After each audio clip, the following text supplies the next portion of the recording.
Story time audio ബുക്സിലേക്ക് എല്ലാവർക്കും സ്വാഗതം. ജോസി വാഗമറ്റം എഴുതിയ നോവൽ ചാവുകടൽ.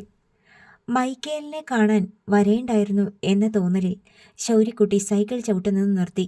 മൈക്കേലിൻ്റെ മമ്മി വന്ന് ചോറുണ്ണാൻ വിളിച്ചപ്പോൾ തന്നെ താൻ പോകണമായിരുന്നോ? ശൗരി ഒരു പുനർവിചിന്തനം നടത്തി. തൻ്റെ ഭാഗത്താണോ തെറ്റ്? ഈ നാട്ടിൽ ഒരു തവണ മാത്രമേ ചോറുണ്ണാൻ വിളിക്കുകയുള്ളൂ. അല്ലല്ലോ, മൈക്കേലിൻ്റെ അമ്മ 2 തവണ വിളിച്ചു. ഇത്രയും ദൂരം നടന്നു വന്നതല്ലേ എന്ന് ചോദിക്കുകയും ചെയ്തു. എന്ന് വെച്ചാൽ അതിനർത്ഥം നടന്ന് ക്ഷീണിച്ച് വയറ്റിൽ വിശപ്പ് കയറിയിട്ടില്ലേ എന്ന് തന്നെയാണ്. അപ്പോഴാണ് താൻ പറഞ്ഞത് എനിക്ക് വിശക്കുന്നില്ല എന്ന്. എന്തൊരു മണ്ടത്തരം! വിശപ്പില്ലാത്ത ഒരാളെ ആരെങ്കിലും നിർബന്ധിക്കുമോ? മറ്റെന്തെങ്കിലും കാരണം പറഞ്ഞാൽ മതിയായിരുന്നു, കുറച്ചുകൂടെ കഴിയട്ടെ എന്നോ മറ്റോ. പക്ഷേ താൻ മണ്ടൻ. വിശക്കുന്നില്ല എന്ന് പറഞ്ഞതോടെ ആ വാതിൽ അടഞ്ഞു. മൈക്കേൽ ഇപ്പോൾ ഊണ് കഴിക്കുകയായിരിക്കും. നല്ല ചൂടുള്ള കുത്തിരിച്ചോറ്, പിന്നെ ഇറച്ചിക്കറിയോ മീൻ കറിയോ ഉണ്ടാകും. മീൻ പൊരിച്ചത് തീർച്ചയായും ഉണ്ടാവും. അതുകൂടാതെ തോരൻ, മോര്, ചെമ്മീൻ, ചമ്മന്തി ഇത്രയും കൂടി ഉണ്ടാവണം. അവൻ ആ വിഭവങ്ങളെപ്പറ്റി പലപ്പോഴും പറഞ്ഞിട്ടുണ്ട്. എല്ലാം ഓർത്തപ്പോൾ ശൗര്യക്കുട്ടിയുടെ നാവിൽ വെള്ളമൂറി. എന്തെന്നില്ലാത്തൊരു കൊതിയും ആർത്തിയും അവനെ കീഴടക്കി.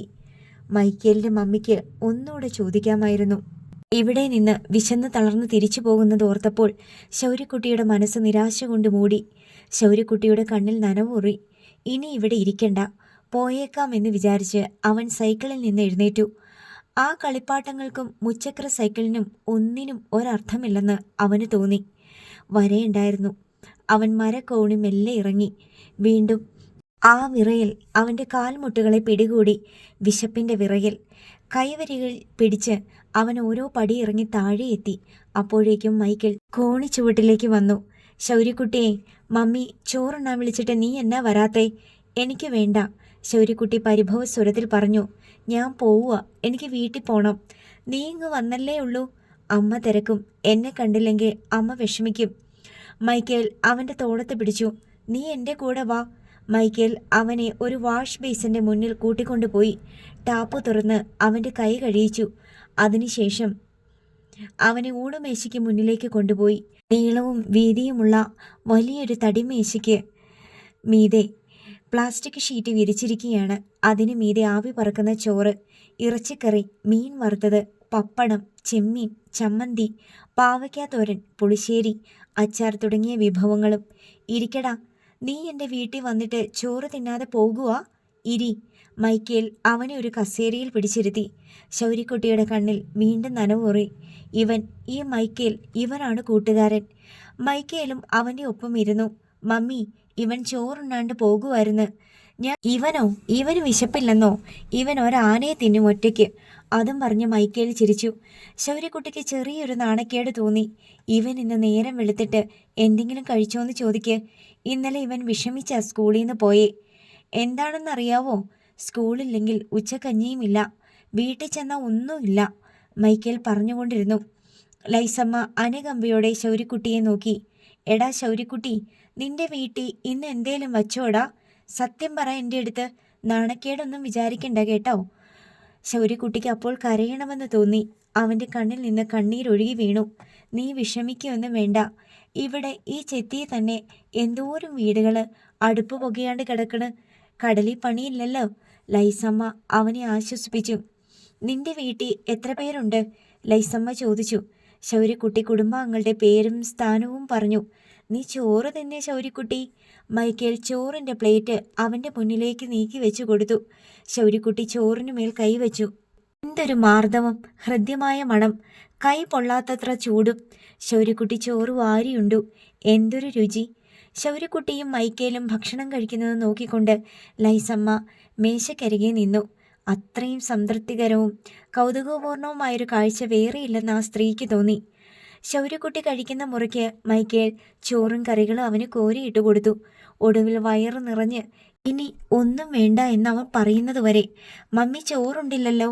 ശൗര്യക്കുട്ടി മൈക്കേലിനോട് മെല്ലെ ചോദിച്ചു. പപ്പ മേബിളിനെയും കൊണ്ട് ചേർത്തലയ്ക്ക് പോയിരിക്കുക, അവരിപ്പം വരും. അപ്പോഴേ ഞാൻ ചോറ് നിന്നുള്ളൂ, ലൈസമ്മ പറഞ്ഞു. ശൗരി ഊണ് കഴിഞ്ഞ് എഴുന്നേറ്റ് കൈ കഴുകി. അവന് വായ കുലുക്കൊഴിയാൻ മനസ്സു വന്നില്ല. കുലുക്കൊഴിഞ്ഞാൽ ആ ഭക്ഷണത്തിൻ്റെ രുചി നാവിൽ നിന്ന് ഒഴിഞ്ഞു പോകും. പിന്നെ ഒരു വെള്ളച്ചുവ മാത്രമേ അവശേഷിക്കൂ. ഊണ് കഴിഞ്ഞ് ഇരിപ്പുമുറിയിൽ വന്നപ്പോൾ ശൗര്യക്കുട്ടി ട്രൗസറിൻ്റെ പോക്കറ്റിൽ നിന്ന് 4 താൾ വരയിടാത്ത വെള്ളക്കടലാസ് എടുത്ത് മൈക്കേലിനെ ഏൽപ്പിച്ചു. "ഇതെന്തിനാടാ?" "നോട്ടടിക്കാൻ കൊണ്ടുവന്നതാ. ഞാനുണ്ടല്ലോ, ഇവിടുത്തെ നോട്ടടിക്കണ മെഷീൻ കാണാൻ വന്നതാ. നീ ഇന്നലെ പറഞ്ഞില്ലായിരുന്നോ?" അത് കേട്ടപ്പോൾ മൈക്കേലിന് ചിരി വന്നു. "എന്നാടാ ചിരിക്കണേ?" അതോ ഉണ്ടല്ലോ, ആ മെഷീനെ അത് കേടായിപ്പോയി." എന്നിട്ട് മൈക്കേൽ വീണ്ടും ചിരിച്ചു. അവന് ചിരിയടക്കാൻ കഴിയുന്നില്ലായിരുന്നു. മെഷീൻ കേടായതിന് ഇത്ര ചിരിക്കണോ? ശൗര്യയ്ക്കൊന്നും മനസ്സിലായില്ല. "ഇന്നലെ കൂടി നീ പറഞ്ഞതാണല്ലോ മെഷീനെ നോട്ടടിക്കാന്ന്." അതോടെ മൈക്കേലിൻ്റെ ചിരി കൂടി. ശൗര്യയ്ക്ക് കുറേശ്ശെ ദേഷ്യം വരാൻ തുടങ്ങി. "എടാ പൊട്ടാ, അങ്ങനത്തെ മെഷീനൊന്നും ഇവിടെ ഇല്ല," മൈക്കേൽ പറഞ്ഞു. താൻ വിഡ്ഢിയാക്കപ്പെട്ടല്ലോ എന്നോർത്ത് ശൗര്യയ്ക്ക് വലിയ അഭിമാനക്ഷതമായി. അവൻ ഇറങ്ങി ഒറ്റ നടത്ത. ആരോടും ഒരക്ഷരം പോലും മിണ്ടാതെ. "എടാ ശൗര്യക്കുട്ടി, നിക്കടാ, എടാ നിക്കടാ," മൈക്കേൽ പുറകെ ചെന്ന് വിളിച്ചു. റോഡ് വരെ പോയ ശൗര്യക്കുട്ടിയെ മൈക്കേൽ പിടിച്ചു നിർത്തി. "എടാ, നിന്നെ പറ്റിക്കാൻ വേണ്ടിയല്ലെന്ന്. നീ എൻ്റെ വീട്ടിലോട്ട് വരാൻ വേണ്ടി പറഞ്ഞതാ. നീ വരുമ്പം നിന്നെ കാണാലോന്ന് വിചാരിച്ചിട്ടാ." കുറേ നിർബന്ധിച്ച് ക്ഷമാപണം നടത്തി നല്ല വാക്കു പറഞ്ഞ് മൈക്കേൽ ശൗര്യയെ തിരികെ കൂട്ടിക്കൊണ്ടുവന്നു. മേബിളിനെ ഹോസ്പിറ്റലിൽ കാണിക്കാൻ കൊണ്ടുപോയ തോബിയാസ് അപ്പോഴേക്കും തിരിച്ചു വന്നു. മേബിളിൻ്റെ ചെവി പൊട്ടിയൊലിക്കുന്നുണ്ടായിരുന്നു. അതിന് മരുന്ന് വാങ്ങാൻ പോയതായിരുന്നു പപ്പയും മോളും. മൈക്കേൽ ശൗര്യക്കുട്ടിയെ തൻ്റെ പപ്പയ്ക്കും അനുജന്തിക്കും പരിചയപ്പെടുത്തി. മേബിൾ ചെവി വേദന കൊണ്ട് അസ്വസ്ഥയായിരുന്നു. കുറേ സമയം കൂടി കളിച്ചും തട്ടുംപുറത്തെ മുച്ചക്ര സൈക്കിളിൽ കയറിയും രസിച്ച ശേഷം ശൗര്യക്കുട്ടി വീട്ടിലേക്ക് തിരികെ പോകാനൊരുങ്ങി. പോകും മുൻപ് ലൈസാമ്മ ശൗര്യക്കുട്ടിയുടെ അടുത്തേക്ക് ഒരു ചെറിയ പ്ലാസ്റ്റിക് സഞ്ചിയുമായി വന്നു. "പോകുമ്പം ഇതും കൂടെ കൊണ്ടുപോയിക്കോ." "ഇതെന്നാ?" ശൗര്യക്കുട്ടി ആശ്ചര്യപ്പെട്ടു. "ഇത് വീട്ടിൽ കൊണ്ടുപോയി അമ്മയുടെ കയ്യിൽ കൊടുത്തേക്ക്. വായ്പയാണെന്ന് പറഞ്ഞാൽ മതി. കടലിപ്പണി വരുമ്പോൾ തിരിച്ചു തന്നാൽ മതി." "വേണ്ട." ശൗര്യക്കുട്ടി അത് നിരസിച്ചു. "വേണ്ടെന്നേ, എനിക്ക് വേണ്ട. നീ കൊണ്ടുപോയിക്കോ, ഒരു കുഴപ്പവുമില്ല. ഞാൻ വീട്ടിൽ നിന്ന് ചൂണ്ടയ്ക്ക് പോയതാ. എനിക്ക് എവിടുന്ന അരി? മൈക്കേല് കൊണ്ടുവന്ന് തന്നതാണെന്ന് പറഞ്ഞാൽ മതി." "വേണ്ടെന്നേ, അമ്മ വഴക്ക് പറയും." "എടാ മോനെ, നീ ചോറുണ്ടപ്പം നിന്റെ വയറ് നിറഞ്ഞ്. അവിടെ നിന്റെ കൂടപ്പിറപ്പുകളും അമ്മയും വല്യമ്മച്ചിയും ഒക്കെ പട്ടിണി കിടക്കുവാണല്ലോ. അവർക്കും ഇല്ലേ വിശപ്പ്?" ലൈസമ്മ ചോദിച്ചു. ശൗര്യക്കുട്ടിയുടെ മനസ്സിൽ വലിയ വടംവലി നടന്നു. ഇത് കൊണ്ടുപോകണമോ തിരസ്കരിക്കണമോ? അമ്മയും വല്യമ്മച്ചിയും ജാനറ്റും ഡെന്നിച്ചനും എത്രമാത്രം വിശന്നിട്ടാണ് വീട്ടിനുള്ളിൽ ഇരിക്കുന്നതെന്ന് ശൗര്യക്കുട്ടി ഓർത്തു. പക്ഷേ ദാനം കിട്ടിയ അരിയുമായി വീട്ടിൽ ചെന്നാൽ നല്ല ചുട്ട അടി കിട്ടുമെന്ന് അവനറിയാം. കാരണം താൻ ചൂണ്ടയ്ക്ക് പോയവനാണ്. "വാങ്ങിച്ചോണ്ട് പോ മോനെ." തോബിയാസും കൂടി നിർബന്ധിച്ചപ്പോൾ ശൗര്യക്കുട്ടിക്ക് വീണ്ടും ഒരിക്കൽ കൂടി നിരസിക്കാൻ മനസ്സ് വന്നില്ല. അവനെ വീട്ടിൽ വിളിച്ചു കയറ്റി സദ്യ കൊടുത്ത് അതിഥിയെപ്പോലെ സൽക്കരിച്ചവരാണ്. ശൗര്യക്കുട്ടി കൈ നീട്ടി ആ സഞ്ചി വാങ്ങി. അപ്പോൾ മൈക്കേലിൻ്റെ മുഖത്ത് തെളിഞ്ഞ പുഞ്ചിരിയുടെ തിളക്കം മാലാഖയുടേതായിരുന്നു. "അവരോട് പോവാണ് കേട്ടോ" എന്ന് യാത്രാമൊഴി ചൊല്ലി ശൗര്യക്കുട്ടി വീട്ടിലേക്ക് നടക്കുന്നത് കണ്ടപ്പോൾ തോബിയാസിന് ഒരു ബോധോദയമുണ്ടായി. "നില്ല് മകനെ." തോബിയാസ് ഉടൻ തന്നെ സൈക്കിൾ എടുത്ത് ശൗര്യക്കുട്ടിയുടെ പിന്നാലെ ചെന്നു. അവനെ കാരിയറിൽ കയറ്റിയിരുത്തിക്കൊണ്ട് ചെല്ലിക്കടപ്പുറത്തേക്ക് സൈക്കിൾ ചവിട്ടി. "ഒരു ബൈക്ക് വാങ്ങിയിരുന്നെങ്കിൽ എളുപ്പം പോകായിരുന്നു. ഇനി ഒരെണ്ണം വാങ്ങണം." തോബിയാസ് പാതി ആത്മഗതമായും പാതി ശൗര്യയോടായും പറഞ്ഞു. ആ സൈക്കിൾ സവാരി ശൗര്യക്കുട്ടിക്ക് ഇഷ്ടപ്പെട്ടു. ഒരു കുട്ടിക്ക് അച്ഛൻ ഉള്ളത് നല്ലതാണെന്ന് അവന് തോന്നിത്തുടങ്ങി. ഈ പപ്പ സൈമൺ മുതലാളിയെപ്പോലെ മകനെ കാണുമ്പോൾ പല്ലിറുമുകയും കണ്ണുരുട്ടുകയും ചെയ്യുന്നവനല്ല. മകനെ കാറിനു മുകളിൽ നിന്ന് വലിച്ച് താഴത്തെടുക്കുകയും അവൻ്റെ ചെകിട്ടത്തെ അടിക്കുകയും ചെയ്യുന്നവനല്ല. ഈ തന്ത മൈക്കേലിൻ്റെ അമ്മയെ കരയിക്കുന്നവനല്ല. ഈ കാരിക്കാട്ട് തോബിയാസ് തൻ്റെ മക്കളോട് എന്തുമാത്രം സ്നേഹത്തിലാണ് പെരുമാറുന്നത്. ഇതുപോലൊരു തന്ത മതിയായിരുന്നു തനിക്കും എന്ന് ശൗര്യക്കുട്ടി വിചാരിച്ചു. സൈക്കിൾ ചെല്ലിഭാഗത്ത് എത്തിയപ്പോൾ ശൗര്യക്കുട്ടി പറഞ്ഞു, "ഇവിടെ നിർത്തിയാൽ മതി. വീട്ടിൽ കൊണ്ടുപോയി വിടാം." "വേണ്ടെന്നേ, ഞാൻ ചൂണ്ടയ്ക്ക് പോയതാ." "അത് സാരമില്ലടാ, ഞാൻ അമ്മയോട് പറഞ്ഞോളാം." "അമ്മ വഴക്ക് പറയും." "അമ്മ എന്നെ തല്ലും. എന്നെ ഇവിടെ ഇറക്കിയാൽ മതി. ഞാൻ അമ്മയോട് പറഞ്ഞോളാന്ന്. നീ ഇവിടെ ഇരി." തോബിയാസ് സൈക്കിൾ നിർത്തുന്നില്ല. ശൗര്യക്കുട്ടിയുടെ മനസ്സിലും ശരീരത്തിലും തളർച്ച ബാധിച്ചു തുടങ്ങി. ലൈസാമ്മയുടെ കയ്യിൽ നിന്ന് അരിസഞ്ചി വാങ്ങിയപ്പോൾ അവൻ ആദ്യം കരുതിയത് തിരിച്ചു പോകുമ്പോൾ തോട്ടിൽ എറിഞ്ഞു കളയാമെന്നാണ്. മീനുകൾക്കും ഉണ്ടാവുമല്ലോ വിശപ്പ്. അവറ്റകളുടെ വയർ അരി തിന്ന് നിറയട്ടെ. വീട്ടിലേക്ക് അരിയും കൊണ്ട് ചെന്നാൽ അടി കിട്ടുമെന്ന കാര്യത്തിൽ അവന് സംശയമേ ഇല്ല. പിന്നീട് അവൻ വിചാരിച്ചു, തോട്ടുകരയിൽ ഏതെങ്കിലും പൊന്തക്കാടിൽ അരി ഒളിപ്പിച്ചു വെക്കാം. എന്നിട്ട് ഒന്നും അറിയാത്ത പോലെ വീട്ടിലേക്ക് ചെല്ലുക. നാളെയോ മറ്റന്നാളോ അരിസഞ്ചി എടുത്ത് വീട്ടിൽ പോവുക. അപ്പോൾ എന്തെങ്കിലും ഒരു ന്യായം പറയാൻ കണ്ടുപിടിച്ച് വെക്കണം. എന്നാൽ തോബിയാസ് സൈക്കിൾ നിർത്താത്തത് കൊണ്ട് അവൻ്റെ മനക്കോട്ടയെല്ലാം തകർന്നു. ചെല്ലിക്കടപ്പുറത്തേക്കുള്ള വളവ് തിരിഞ്ഞ് കലുങ്ക് കടന്നപ്പോഴേ ശൗര്യക്കുട്ടി കണ്ടു. വീട്ടിലും പരിസരത്തും ഒരാൾക്കൂട്ടം. തെങ്ങിൻ തോപ്പിൽ ആളുകൾ അങ്ങിങ്ങ് നടക്കുന്നു. ശൗര്യക്കുട്ടിക്ക് പെട്ടെന്ന് കാര്യം മനസ്സിലായി. തന്നെ തെരഞ്ഞു നടക്കുകയാണ് ആളുകൾ. ദൂരെ തോട്ടുംകരയിൽ ആളുകൾ അവിടെ ഇവിടെ നീങ്ങുന്നത് കണ്ടു. ശൗര്യക്കുട്ടിക്ക് സൈക്കിളിൽ നിന്നിറങ്ങി എങ്ങോട്ടെങ്കിലും ഓടി രക്ഷപ്പെട്ടാൽ മതിയെന്നായി. ചെന്നമ്മാക്കലെ സുധാകരൻ മൺപാതയിലൂടെ വരുന്നത് കണ്ട് ശൗര്യക്കുട്ടി തോബിയാസിൻ്റെ പിന്നിൽ കാരിയറിൽ ഒന്ന് കൂടി ചുരുങ്ങിക്കൂടി. തോബിയാസ് സൈക്കിൾ നിർത്തിയിട്ട് സുധാകരനോട് ചോദിച്ചു, ആ വീട്ടിലെന്താ ഒരാൾക്കൂട്ടം? കരച്ചിലും കേൾക്കാവല്ലോ. ആരെങ്കിലും മരിച്ചാ? ആ വീട്ടിലെ ഒരു കൊച്ചിനെ കാണാനില്ല. എവിടെ പോയി? ആരെങ്കിലും തട്ടിക്കൊണ്ടു പോയോ പിള്ളേരെ പിടുത്തക്കാര്? അല്ലെന്ന്, അവൻ രാവിലെ ചൂണ്ടയ്ക്ക് പോയതാ 10 മണിക്ക്. 2 മണിയായിട്ട് കാണാഞ്ഞ്. അന്വേഷിച്ച് ചെന്നപ്പോൾ ചൂണ്ട തോട്ടുകരയിലുണ്ട്. ഇട്ടിരുന്ന ട്രൗസറും ബനിയനും പുല്ലിൻ്റെ അടിയിൽ അഴിച്ചു വെച്ചിരിക്കുകയാണ്. മുങ്ങിത്തപ്പണമെന്ന് വെച്ചാൽ ഫയർഫോഴ്സ് വരണം. പടിഞ്ഞാട്ട് പോയിക്കൊണ്ടിരുന്ന തോടിപ്പോൾ കിഴക്കോട്ടാ ഒഴുകണത്. പൊഴി മുറിഞ്ഞ് കടലീന്ന ഒഴുക്ക്. സുധാകരൻ തോബിയാസിൻ്റെ പുറകിൽ പതുങ്ങിയിരിക്കുന്ന ശൗര്യക്കുട്ടിയെ കാണുന്നേയില്ല. ട്രൗസറും ബനിയനും കിട്ടിയാ ഉറപ്പാണോ? പിന്നല്ലാതെ. അവൻ്റെ അമ്മയും വീട്ടുകാരും തിരിച്ചറിഞ്ഞെന്ന്. അവൻ ചൂണ്ടയ്ക്ക് പോകുമ്പം ഇട്ടോണ്ട് പോയതാണെന്ന്. ഇനിയിപ്പോൾ ശവം എവിടെ പൊങ്ങുന്ന ആർക്കറിയാം? ഒഴുക്ക് കിഴക്കോട്ടാണേ.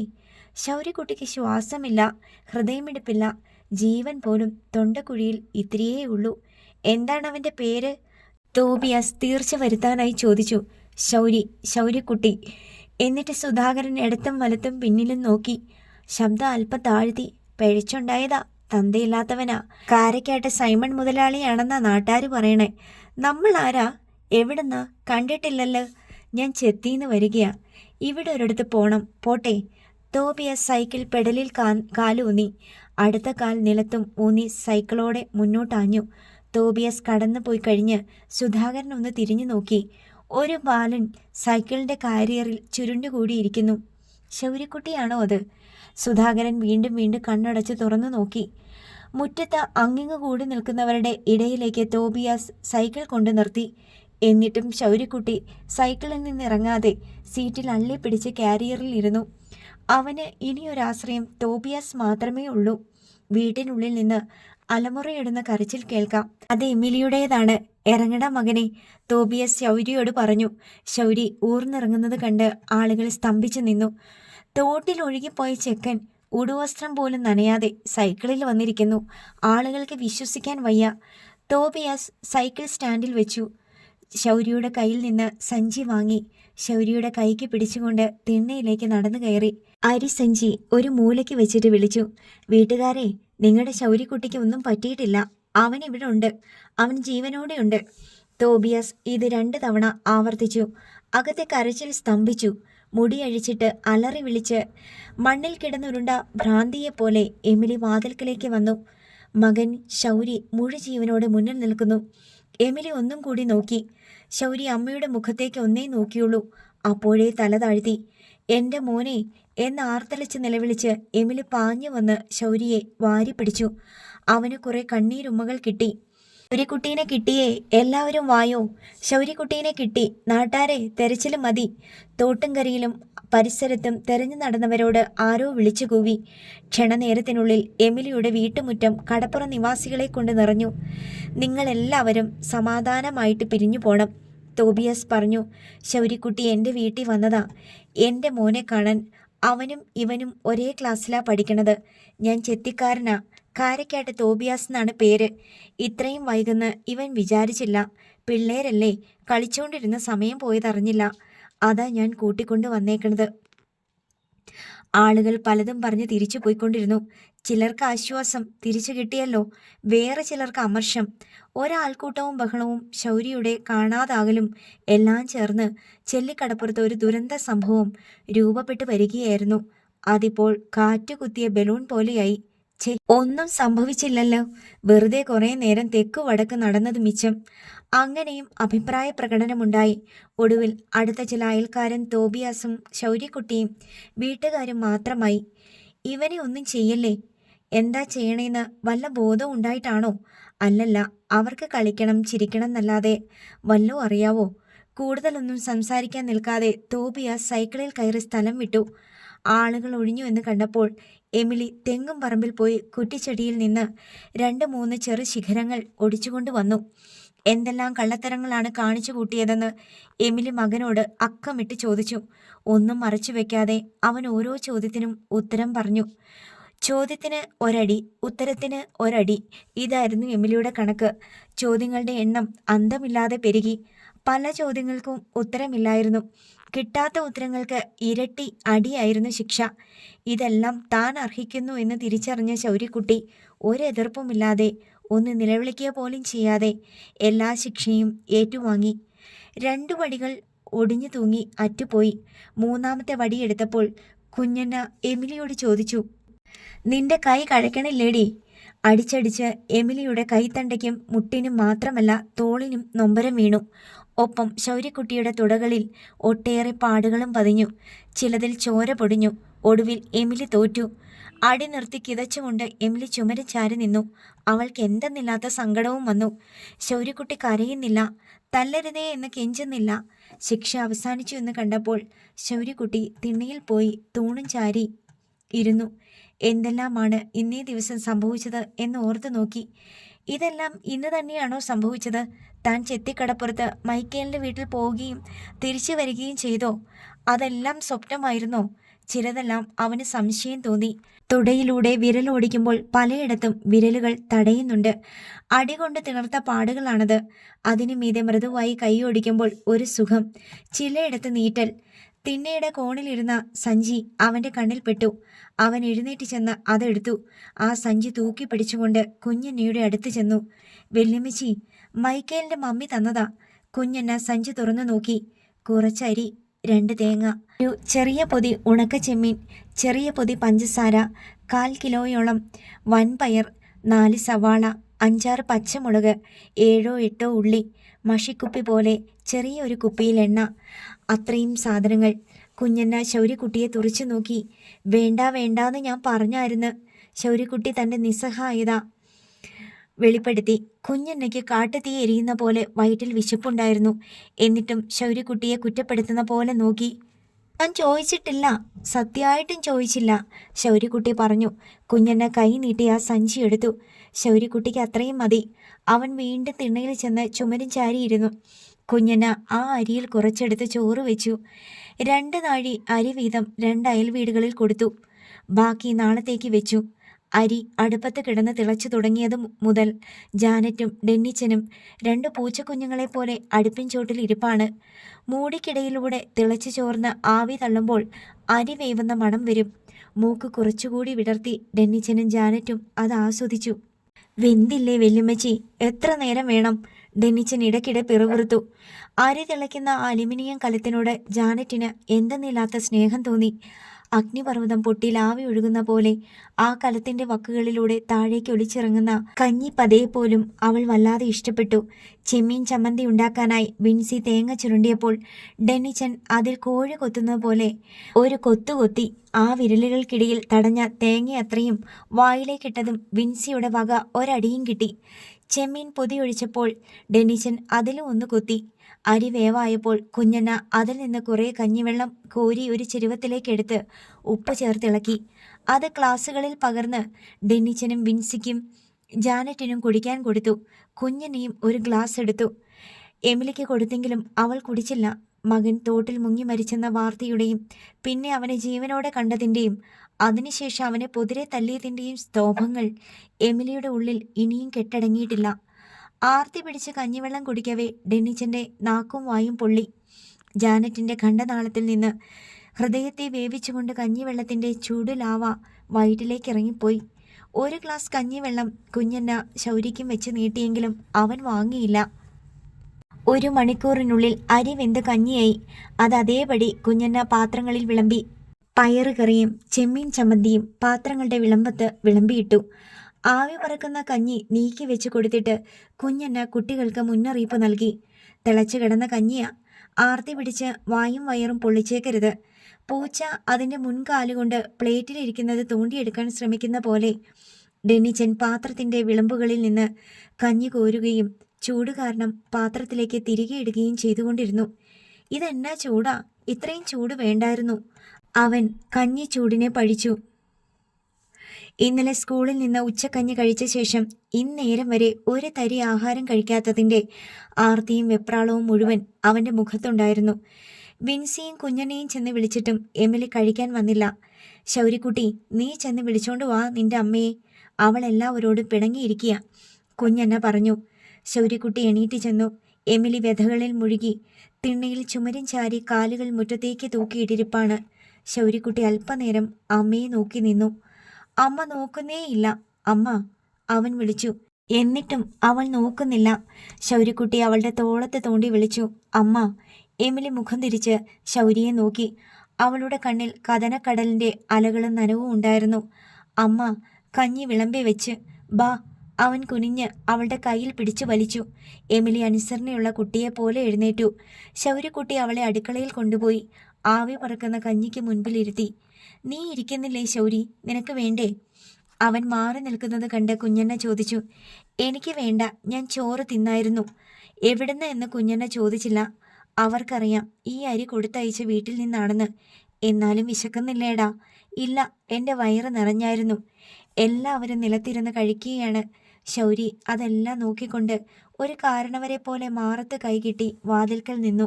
അവൻ ഭക്ഷണം കഴിക്കുമ്പോൾ ലൈസാമ്മ നോക്കി നിന്നത് അവനെ അല്പം അലോസരപ്പെടുത്തിയിരുന്നു. എന്നാൽ ഇപ്പോൾ അവൻ അതിൻ്റെ അർത്ഥം മനസ്സിലായി. വിശന്നിരിക്കുന്നവർക്ക് ഭക്ഷണം കൊടുക്കുന്നതും അവർ അത് കഴിക്കുന്നത് കാണുന്നതും എന്ത് രസമാണ്.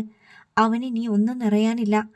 രാത്രി പായിന്മേൽ ഒരു വശം ചെരിഞ്ഞ് കൈപ്പത്തികൾ ഉടക്കി അതിന്മേൽ കവിൾ ചേർത്ത് കിടക്കുകയായിരുന്നു ശൗരി. അമ്മ വന്ന് വിളക്കണച്ചതും അരികെ കിടന്നതും അവൻ അറിയുന്നുണ്ടായിരുന്നു. ആദ്യം അമ്മയുടെ കൈ അവൻ്റെ തോളത്ത് സ്പർശിച്ചു. അത് കൈത്തണ്ടയിലൂടെ ഒഴുകി അവൻ്റെ കാലിലെത്തി. അടിയേറ്റ് തിണർത്ത പാടുകളെ ആ വിരലുകൾ പൂവിതൽ കൊണ്ടെന്ന പോലെ തലോടിക്കൊണ്ടിരുന്നു. ആ നീറ്റലുകൾക്കും പുകച്ചിലുകൾക്കും മീതെ ആ വിരലുകളുടെ മൃദുസ്പർശമേറ്റപ്പോൾ ശൗരിക്കുട്ടി ഓർത്തു, എന്തൊരു സുഖമാണ്. ഇതിനു വേണ്ടി എത്ര അടി കൊണ്ടാലും തരക്കേടില്ല. അവൻ എമിലിക്ക് അഭിമുഖമായി തിരിഞ്ഞു. ഒരു കൈ അവളുടെ മീതെ വെച്ചു. എമിലി അവനെ മെല്ലെ കെട്ടിപ്പിടിച്ചു. അവൻ്റെ നെറ്റിയിലും നെറുകയിലും അവൾ ചുണ്ടുകൾ ചേർത്തു. ചുടു കണ്ണീർ കണങ്ങൾ അവൻ്റെ ചെന്നിയിലും മുടിനാരുകൾക്കിടയിലും വീണു.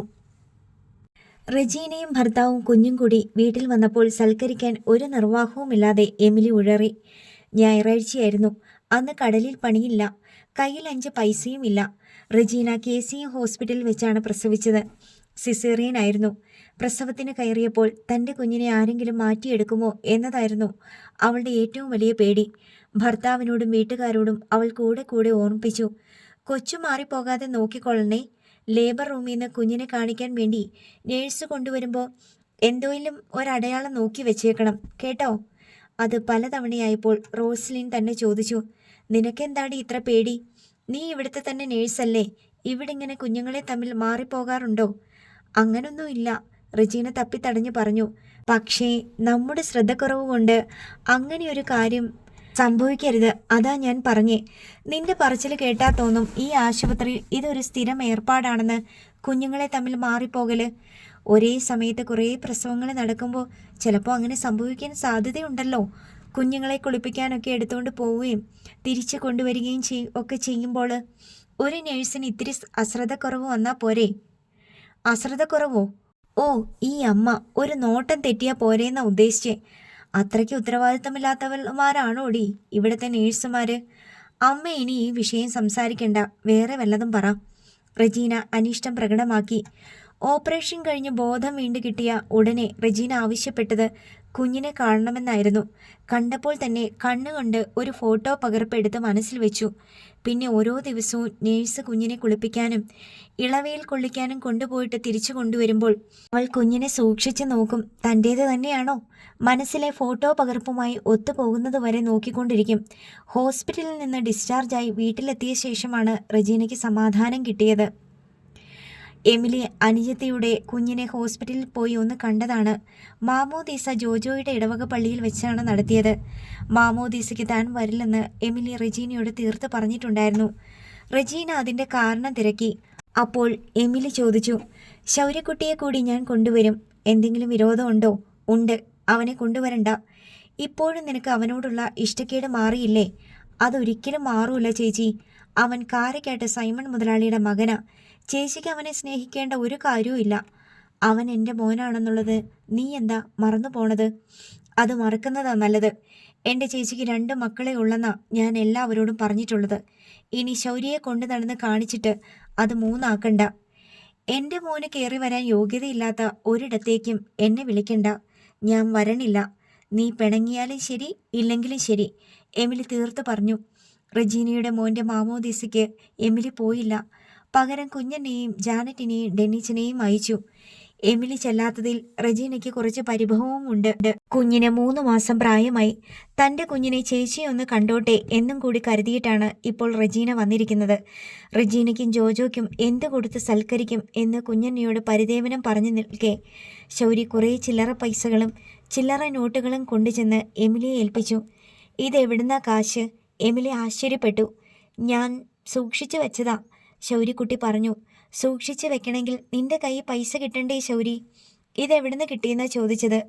ഞാൻ ചൂണ്ടയ്ക്ക് പോയിട്ട് മീൻ പിടിച്ച് വിറ്റതാ, ശൗരിക്കുട്ടി സത്യം പറഞ്ഞു. തോട്ടിൽ ചൂണ്ടയിടുമ്പോൾ കിട്ടുന്ന വാള, കാരി, കൂരി തുടങ്ങിയ മത്സ്യങ്ങൾ അവൻ ആവശ്യക്കാർക്ക് വിൽക്കും. തോട്ടുവക്കിലൂടെ നടന്ന് കലുങ്കുപടി റോഡിലേക്ക് കയറി മീൻ കോർമ്പലുമായി നിന്നാൽ മതി. വഴിപോക്കർ എന്തെങ്കിലും ഒരു വില കൊടുത്ത് വാങ്ങിക്കൊണ്ടു പോകും. എമിലി ആ പൈസ എല്ലാം എണ്ണി നോക്കി. 160 രൂപയോളം ഉണ്ടായിരുന്നു. അത് ധാരാളം മതി കോഴിയെ വാങ്ങി കറി വെക്കാനും മറ്റ് സാധനങ്ങൾക്കും. നല്ല സ്വാദുള്ള കോഴിക്കറിയാണെന്ന് പറഞ്ഞ് റെജീനയും ഭർത്താവും ഊണ് കഴിക്കുമ്പോൾ എമിലിക്ക് തൻ്റെ അനുജത്തിയോട് പറയണമെന്നുണ്ടായിരുന്നു. നീ വെറുക്കുന്ന എൻ്റെ ശൗര്യക്കുട്ടി മീൻ പിടിച്ച് വിറ്റ പൈസയ്ക്ക് വാങ്ങിയതൊക്കെയാണ് നീ സ്വാദോടെ ഉരുട്ടി വിഴുങ്ങുന്നതെന്ന്. പക്ഷേ എമിലി തൻ്റെ രോഷം തന്നിലേക്ക് തന്നെ അടക്കി വെച്ചു. എൻ്റെ ചേച്ചി സൈമൺ മുതലാളിയുടെ ഇളയ മോനെ കണ്ടിട്ടുണ്ടോ? റെജീനയുടെ ചോദ്യം കേട്ട് എമിലി അവളെ തറപ്പിച്ചൊന്ന് നോക്കി. സൈമൺ മുതലാളിയുടെ ഇളയ മകനാണ് അവളുടെ മുമ്പിലിരുന്ന് ചോറുണ്ണുന്നത്. ആ നോട്ടത്തിൻ്റെ അർത്ഥം റെജീനയ്ക്ക് മനസ്സിലായി. കാരക്കാട്ടെ എൽസ കൊച്ചമ്മയുടെ ഇളയ മോനില്ലേ? അവനെ ഒന്ന് കാണണം ചേച്ചി. എന്താ അവൻ്റെ ഒരു ഓമനത്വം! പെൺകുട്ടിയോക്കില്ല ഇത്രയും അഴക്. അവരെ ഇടയ്ക്ക് തുമ്പോളി പള്ളി വരും ഞായറാഴ്ച കുർബാനയ്ക്ക്. എമിലി അത് തന്നെ ബാധിക്കുന്ന കാര്യമല്ലെന്ന മട്ടിലിരുന്നു. പക്ഷേ റെജീന നിർത്താൻ ഭാവമില്ല. നമ്മളവൻ്റെ മുഖത്തേട്ട് നോക്കിയാൽ കണ്ണെടുക്കാൻ തോന്നൂല. നീ എന്തിനാ തുമ്പോളിക്ക് പോണേ? നിനക്ക് അന്തേരി പള്ളിയില്ലേ? അല്ലെങ്കിൽ കാട്ടൂർ പള്ളിയില്ലേ? ഞാൻ ആ കൊച്ചിനെ കാണാൻ വേണ്ടി മാത്രം പോകുന്നതാ. ഞാനാ എൽസമ്മ കൊച്ചമ്മയോട് വർത്തമാനവും പറയും. അവരുടെ പ്രസവം എടുത്തത് ഞാനാണേ, ചേച്ചിക്കറിയാമല്ലോ. എനിക്ക് കാരക്കാട്ടുകാരുടെ കഥയൊന്നും കേൾക്കണ്ട, എമിലി അറുത്തു മുറിച്ച് പറഞ്ഞു. ഇത് ചേച്ചി കേൾക്കണം. കുഞ്ഞുങ്ങളല്ലേ ചേച്ചി, അവരുടെ മനസ്സിൽ കളങ്കമുണ്ടോ? എടി, അതുപോലൊരു കൊച്ചി ഇവിടെ ഉണ്ടല്ലോ. നിനക്ക് അവനെ കാണാൻ കണ്ണില്ലല്ലോ, എമിലി പരിഭവം പറഞ്ഞു. ചേച്ചി, ഞാൻ പറയണ കേക്ക്. ആ കൊച്ചിൻ്റെ പേരെന്താണെന്നറിയാവോ? ഡാൻഡസ്. അവൻ വയലിൻ വായിക്കും, പടവും വരയ്ക്കും. ഇതൊക്കെ നിനക്ക് എങ്ങനെ അറിയാം? കാരക്കാട്ടെ കൊച്ചമ്മ പറഞ്ഞു. കാരക്കാട്ടെ കൊച്ച് നല്ലതായാലും ചീത്തയായാലും നമുക്കെന്താ? എമിലി ചോദിച്ചു. ഞാൻ പറഞ്ഞുകൊണ്ട് വന്നത്, കാട്ടൂർ പള്ളി പെരുന്നാളിൻ്റെ കലാപരിപാടി ഉണ്ടല്ലോ, നാടകവും ഗാനമേളയും. ഈ കൊല്ലം ഡാൻഡസിൻ്റെ വയലിൻ വായനയുണ്ടത്രേ. ചേച്ചി വരണം, നമുക്കൊന്നിച്ചു പോയി അത് കേൾക്കാം. എനിക്ക് കാരക്കാട്ടെ പിള്ളേരുടെ ഗാനമേളയും കേൾക്കണ്ട, വയലിനും കേൾക്കണ്ട. കാശുള്ളവർക്ക് എന്ത് കോപ്രായം വേണമെങ്കിലും കാണിക്കാമല്ലോ. അതിന് നമ്മളെന്ത് വേണം? ചേച്ചി ഒരു തവണ ആ കൊച്ചിനെ കണ്ടാൽ പിന്നെ ഇങ്ങനെയൊന്നും പറയത്തില്ല.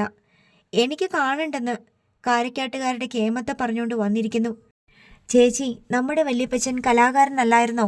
വയലിൻ വായിക്കും. പള്ളിപ്പെരുന്നാളിനൊക്കെ പാട്ട് കുർബാനയ്ക്ക് വല്യപ്പച്ചൻ തോളിലോട്ട് ആ വയലിൻ്റെ ഒരറ്റം വെച്ചിട്ട് വലത്തെ കയ്യിൽ പിടിച്ചിരിക്കുന്ന സാധനം കൊണ്ട് എന്തെല്ലാം മ്യൂസിക്കാ വായിച്ചുകൊണ്ടിരുന്നേ.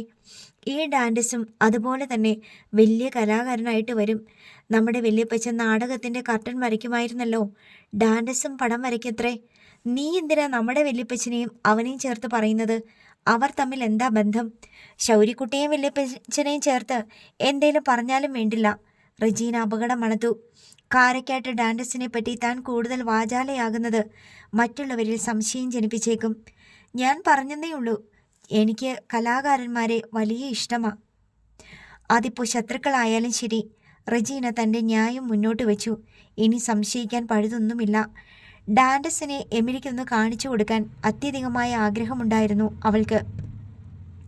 സ്വന്തം മകനെ തൻ്റെ ചേച്ചി തിരിച്ചറിയാതെയാണെങ്കിലും ഒന്ന് കാണേണ്ടതല്ലേ? അവൻ്റെ കഴിവുകൾ കണ്ട് അല്പമെങ്കിലും സന്തോഷിക്കണ്ടേ? തൻ്റെ ചേച്ചി അവനെ ഇഷ്ടപ്പെടുകയും വേണം. അവർ തമ്മിൽ മാനസികമായ ഒരടുപ്പം മുളപൊട്ടി വളർന്നു വരട്ടെ. ചേച്ചി പ്രസവിച്ച കുഞ്ഞിനെയും കാരക്കാട്ട് എലിസമ്മയുടെ കുഞ്ഞിനെയും തമ്മിൽ വെച്ചു മാറിയത് ശരിയായ നടപടി തന്നെ ആയിരുന്നെന്നുള്ള റജീനയുടെ വിശ്വാസം ഇപ്പോൾ ഒന്നുകൂടി പ്രബലമായി. തനിക്ക് ആ സമയത്തൊരു ദുർബുദ്ധി തോന്നിയതല്ല, മറിച്ച് ദൈവം ഇടപെട്ട് തോന്നിപ്പിച്ചതാണ്. വെള്ളം വീഞ്ഞാക്കിയ പോലെ, മരിച്ചവനെ ഉയർപ്പിച്ച പോലെ, മുടന്തനെ സുഖപ്പെടുത്തിയ പോലെ ദൈവത്തിൻ്റെ അദൃശ്യമായ കരസ്പർശം ഈ സംഭവത്തിൽ ഉണ്ടായിരുന്നുവെന്ന് റജീന ഉറപ്പിച്ചു. തന്നിലൂടെ ദൈവം പ്രവർത്തിച്ചുവെങ്കിൽ, അതിനായി തന്നെ തിരഞ്ഞെടുത്തുവെങ്കിൽ താൻ അനുഗ്രഹിക്കപ്പെട്ടവളാണ്.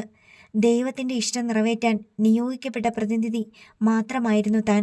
ഡാൻഡസ് ഈ വീട്ടിലായിരുന്നു വളർന്നു വരുന്നതെങ്കിലോ സകലരുടെയും അവഗണനയും ആട്ടും തുപ്പും സഹിച്ച് പട്ടിണി കിടന്ന് കടപ്പുറത്തുകൂടി അലഞ്ഞു തിരിഞ്ഞ് അവൻ്റെ ജീവിതം എന്നേക്കുമായി മുരടിച്ചു പോകുമായിരുന്നു. തങ്ങളുടെ വല്യപ്പച്ചനിൽ നിന്ന് അവനിലേക്ക് പകർന്നു കിട്ടിയ കഴിവുകൾ ഒരിക്കലും വെളിച്ചം കാണാതെ അന്ധകാരത്തിൽ തന്നെ അടിഞ്ഞു പോകുമായിരുന്നു. വയലിൻ വായിക്കുന്ന അവൻ്റെ കൈകളിൽ എപ്പോഴും മീൻ ചെതുമ്പലും അവൻ്റെ ഉടലിൽ മീനിൻ്റെ ഉളുമ്പുനാറ്റവും മാത്രമേ ഉണ്ടാകുമായിരുന്നുള്ളൂ. കാരക്കാട്ട് ബംഗ്ലാവിൽ ഒന്നിനൊന്നു മാറ്റുകൂടി പ്രശോഭിക്കുന്ന അവൻ്റെ ഓമനത്തം തികഞ്ഞ സൗന്ദര്യം ഈ വീട്ടിലായിരുന്നെങ്കിൽ പുകഞ്ഞ് കരി പിടിച്ചു പോയേനെ. എത്തേണ്ടിടത്ത് തന്നെയാണ് അവൻ എത്തിയിരിക്കുന്നത്. അവൻ വലിയ കലാകാരനായി വളർന്നു വരുമ്പോൾ ചേച്ചിക്ക് അഭിമാനിക്കാവുന്നതേയുള്ളൂ. അങ്ങനെ അഭിമാനിക്കണമെങ്കിൽ അപ്പോഴെങ്കിലും താൻ ചേച്ചിയോട് സത്യം തുറന്നു പറയേണ്ടി വരും എന്ന് റജീനയ്ക്ക് ബോധ്യമുണ്ട്. പക്ഷേ ആ രഹസ്യ സ്വഭാവം നാൾക്ക് നാൾ കൂടി വരികയാണ്. ആദ്യകാലത്ത് ഈ രഹസ്യം ഇന്നലത്തെ മഴയ്ക്ക് ശേഷം കുഴിച്ചിട്ട ഒരു ചെറുവിത്ത് മാത്രമായിരുന്നു.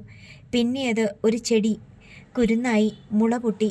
ഇപ്പോൾ അതൊരു മരമായി കൊണ്ടിരിക്കുന്നു. ഭാവിയിൽ അതൊരു വൻ വൃക്ഷമായി പടർന്നു പന്തലിക്കും. അന്ന് ആ രഹസ്യത്തെ മൂടിയിരിക്കുന്ന കരിമ്പടം വലിച്ചു മാറ്റാൻ തനിക്ക് കഴിയുമോ? ചേച്ചി ഒട്ടും വിഷമിക്കേണ്ട. ചേച്ചിയുടെ ജീവിതം സഫലമായി. എന്തുകൊണ്ടെന്നാൽ വലിയൊരു കലാകാരന് ജന്മം നൽകിയ സ്ത്രീയാണ് ചേച്ചി. ചേച്ചിയുടെ സ്വന്തം മകനാണ് കാരക്കാട്ട് ബംഗ്ലാവിലെ ഡാൻഡസ് സൈമൺ എന്ന സുന്ദരനായ യുവാവ്.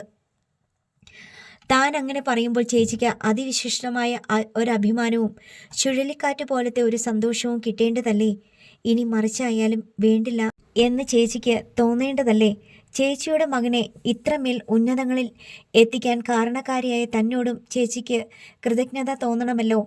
ചേച്ചിക്ക് അതിനുശേഷം തീർച്ചയായും ആനന്ദത്തോടും അഭിമാനത്തോടും ശിഷ്ടകാലം ജീവിക്കാം. കാരണം കാരക്കാട്ട് ബംഗ്ലാവിൽ വളർന്നു വന്ന മഹാപുരുഷൻ തൻ്റെ ഉദരത്തിൽ രൂപം കൊണ്ടവനാണ്. താൻ പ്രസവിച്ചവനാണ്. അവൻ്റെ അമ്മ താനാണ്. ഈ രഹസ്യം ദൈവത്തിനറിയാം. സകല പുണ്യവാളന്മാർക്കും അറിയാം. വാഴ്ത്തപ്പെട്ട സകല പുണ്യവതികൾക്കും അറിയാം. കർത്താവ് ഈശോ മിശിഹായുടെ സ്ലീഹന്മാർക്കും അറിയാം. സ്വർഗത്തിൽ വാഴുന്ന ഗബ്രിയേൽ ദൈവദൂതനും സകല മാലാഖമാർക്കും അറിയാം. സാപ്രയന്മാർക്കും അറിയാം. ഭൂമിയിൽ നല്ലവരായി ജീവിച്ചു മരിച്ച് പിരിഞ്ഞു പോവുകയും സ്വർഗത്തിൽ കർത്താവിൻ്റെ സന്നിധിയിലെത്തുകയും ചെയ്ത ഭാഗ്യവന്മാരും ഭാഗ്യവതികളുമായ കോടാനുകോടി മനുഷ്യാത്മാക്കൾക്കും അറിയാം.